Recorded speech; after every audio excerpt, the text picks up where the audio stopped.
আর আমি মাননীয় প্রধান উপদেষ্টার কাছে আমি অনুরোধ করব যে আপনি বিকল্প একটা ব্যবস্থা করে তারপরে এগুলো বন্ধ করেন ধীরে ধীরে, আমাদের কোনো আপত্তি নেই। কিন্তু এখানে এমন লোকও আছে যাদের একটা অটো গাড়ির উপরে টোটাল সংসারটা নির্ভরশীল, শুধু সংসার না, একটা অটো গাড়ি চালিয়ে তার সংসার চলে, তার কিস্তি চলে এবং তার পরিবারের অসুস্থতার চিকিৎসা খরচ চলে, কাজেই বাচ্চাদের পড়ালেখাও চলে।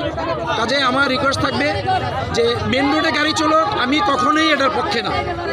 যদি কোনো কারণে মেন রোডে যেতে হয়, কোনো কারণে যদি যেতে হয়, সেটা 7টার মধ্যে মেন রোড থেকে সমস্ত অটো গাড়ি অপসারণ করতে হবে, সেটা হলো সকালের হিসাব। আর রাত্রে মিনিমাম 9টা বা 9:30টার আগে কোনো অটো গাড়ি রাস্তায় থাকতে পারবে না। যদি এই সময়টুকুর মধ্যে যদি কোনো অটো গাড়ি রাস্তায় পাওয়া যায়, তাহলে সেই অটো গাড়িকে একেবারে নিশ্চিহ্ন করে দেওয়া হবে। আচ্ছা, এই অটো রিক্সা চলাচলে তাদের মধ্যে